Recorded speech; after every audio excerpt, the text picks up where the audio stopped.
Get ready for the action because the Oklahoma City Thunder are facing a massive hurdle. After a grueling Game 1 loss, the focus is now squarely on the potential return of De'Aaron Fox. We dive into the tough matchup ahead as we look at the implications of this developing situation for the team's future.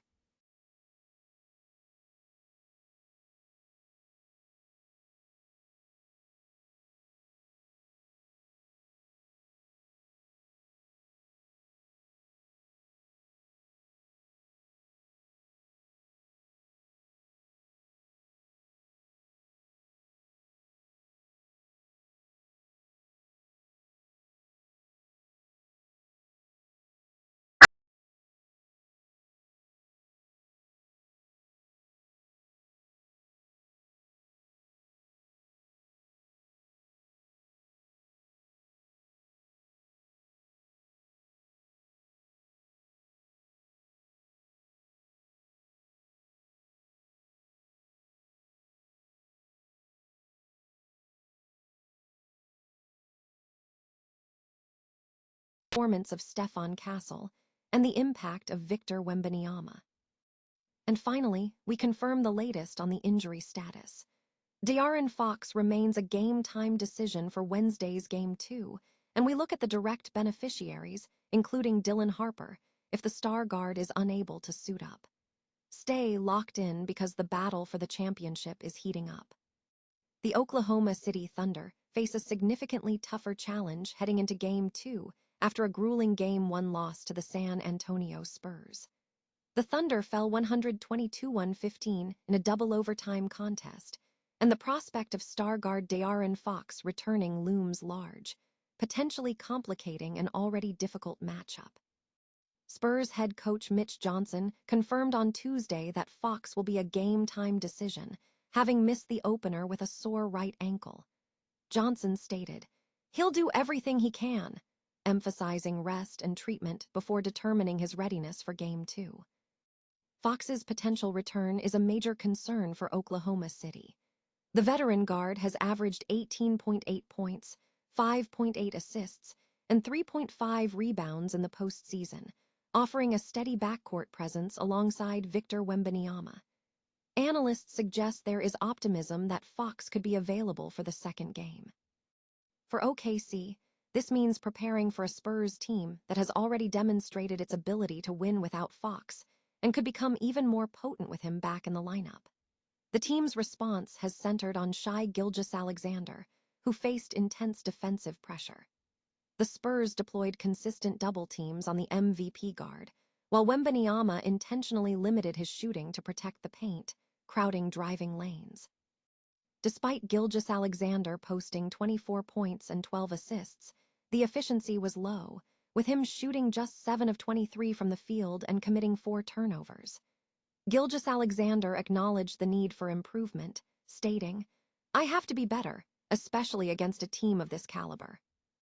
Meanwhile, Victor Wembanyama delivered a historic performance, scoring 41 points and grabbing 24 rebounds in Game 1, becoming the youngest player in NBA history to record a 40-point, 20-rebound playoff game. Rookie Dylan Harper also made an impact, starting in place of Fox and recording a playoff franchise record with 24 points, 11 rebounds, 6 assists, and 7 steals. If Fox returns, the dynamic shifts again.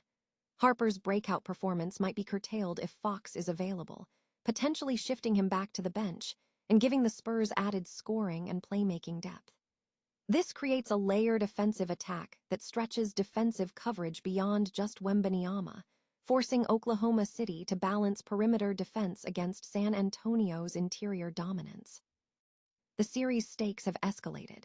Oklahoma City must address challenges concerning Wembanyama, contain the surging supporting cast, and adjust their offense while simultaneously preparing for the possible return of Fox. Game 2 is positioned not just as a rebound, but as a crucial test of control over a series that is beginning to tilt. De'Aaron Fox faces a game-time decision for Game 2 of the Western Conference Finals against the Oklahoma City Thunder. Mitch Johnson confirmed that Fox will be a game-time decision tomorrow night, following an injury sustained in Game 4 against the Timberwolves, when Io Dawson fell on his leg, resulting in an ongoing right ankle issue. Johnson emphasized the significant offensive boost Fox's presence would provide for the San Antonio Spurs, particularly given the team's struggles with ball security in Game 1, which saw excessive turnovers. He noted that Fox's ability to create offense is crucial, especially against the Thunder's pressure defense. While acknowledging the injury, Johnson suggested the Thunder's personnel are not overly concerned. He highlighted Fox's past performance, recalling his 22 and 29-point performances against the Thunder in early regular season matchups, underscoring his speed as a potent weapon. Johnson pointed out that the Spurs' fast break offense, which generated only 7 fast break points in Game 1, would benefit greatly from Fox's return, as his speed is difficult to defend. Furthermore, Johnson suggested Fox's presence would complicate the Thunder's defensive schemes, especially with Victor Wembanyama as a co-star. He posited that Fox's ability to move quickly while attempting to crowd Wembanyama could force the Thunder into difficult decisions, potentially disrupting Wembanyama's rhythm. Johnson concluded by placing the responsibility on the Thunder's coaching staff, noting that Mark Daigneault will be tasked with devising the strategy to counter the unstoppable playmaker. The San Antonio Spurs have ignited a potential NBA Finals run after securing a crucial Game 1 victory against the Oklahoma City Thunder, even without the presence of De'Aaron Fox. This win, achieved in a double overtime contest, marks the Spurs' first postseason loss since Game 6 of the NBA Finals last year, signaling a significant shift in momentum against a team widely considered an unbeatable force. Analysts point to 3 key factors that suggest the Spurs are poised to challenge the Thunder for the Larry O'Brien Trophy.